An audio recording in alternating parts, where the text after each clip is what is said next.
Assalamualaikum warahmatullahi wabarakatuh. Perkenalkan, nama saya Ismail dengan NIM A321244057. Di sini saya akan membacakan hasil resume dari mata kuliah pengantar hukum Indonesia, yang dimana tadi membahas tentang hukum adat. Yang pertama, pengertian adat. Kebiasaan kelompok masyarakat yang lambat laun menjadikan kebiasaan-kebiasaan tersebut sebagai suatu keharusan yang berlaku bagi semua anggota masyarakat. Pengertian hukum adat: keseluruhan aturan yang menjelma dari keputusan-keputusan para fungsionaris hukum dalam arti luas yang mempunyai kewibawaan serta mempunyai pengaruh dan yang dalam pelaksanaan berlakunya serta-merta dan ditaati dengan sepenuh hati. 1. Sanksi hukum adat versus hukum positif. Ada kalanya sanksi yang diterapkan dalam hukum adat bertentangan dengan hukum positif, termasuk hak asasi manusia. Misalnya praktik-praktik tertentu dalam hukum adat yang mengandung unsur diskriminasi atau kekerasan. Untuk menyelesaikan konflik ini, pendekatan yang seimbang dapat dilakukan melalui dialog antara pemangku kepentingan, termasuk tokoh adat, pemerintah, dan masyarakat.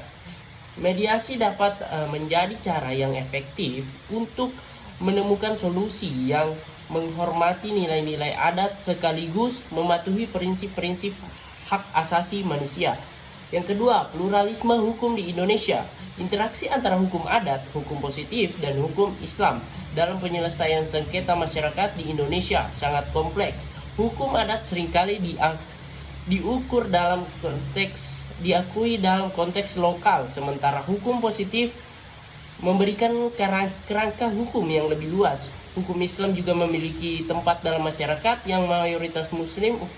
Hukum adat dapat mempertahankan otoritasnya dengan cara beradaptasi dan berkolaborasi dengan hukum positif dan hukum Islam, terutama dalam konteks penyelesaian sengketa yang melibatkan nilai-nilai lokal. Yang ketiga, ada corak hukum adat. Yang pertama, religius magis. Hukum adat seringkali dipengaruhi oleh kepercayaan spiritual dan praktik keagamaan yang mendasari norma-norma sosial. Yang kedua, tradisional bersifat turun-menurun. Hukum adat diwariskan dari generasi ke generasi, mencerminkan nilai-nilai dan praktik yang telah ada sejak lama.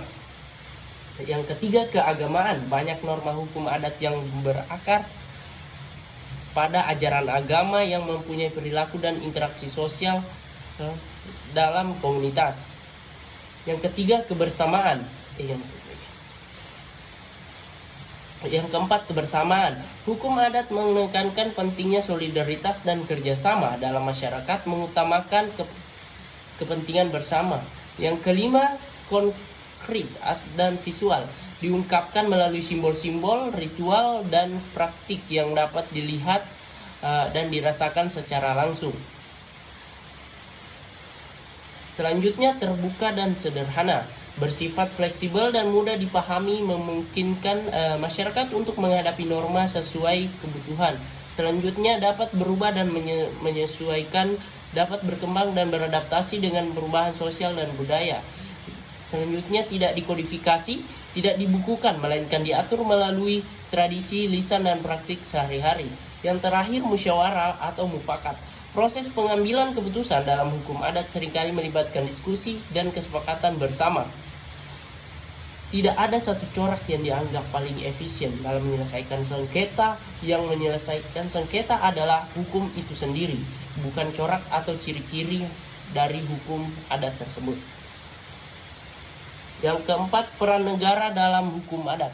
Negara berperan penting dalam memastikan bahwa hukum adat dihormati, tetapi tidak bertentangan dengan konstitusi dan hukum nasional. Ini dapat dilakukan melalui pengakuan hukum adat dalam peraturan perundang-undangan, serta memberikan ruang bagi masyarakat adat untuk berpartisipasi dalam proses pengambilan keputusan yang mempengaruhi mereka. Yang kelima, hukum adat sebagai sumber hukum. Hukum adat dapat dijadikan sebagai sumber hukum yang sah di Indonesia sesuai dengan pasal 18B Undang-Undang Dasar 1945 yang mengakui keberadaan masyarakat adat, namun penerapannya bervariasi di berbagai daerah tergantung pada konteks sosial dan budaya setempat. Oleh karena itu, penting untuk mengembangkan mekanisme yang memastikan penerapan hukum adat tidak bertentangan dengan hukum nasional. Yang keenam atau yang terakhir, relevansi hukum adat dalam masyarakat modern. Hukum adat masih relevan dalam masyarakat modern yang kompleks, terutama dalam konteks penyelesaian sengketa dan pengertian sosial. Hukum adat dapat membantu memberikan solusi yang lebih sesuai dengan nilai-nilai lokal dan kearifan masyarakat. Namun, perlu ada penyesuaian agar hukum adat tetap relevan dan tidak bertentangan dengan perkembangan hukum positif dan hak asasi manusia.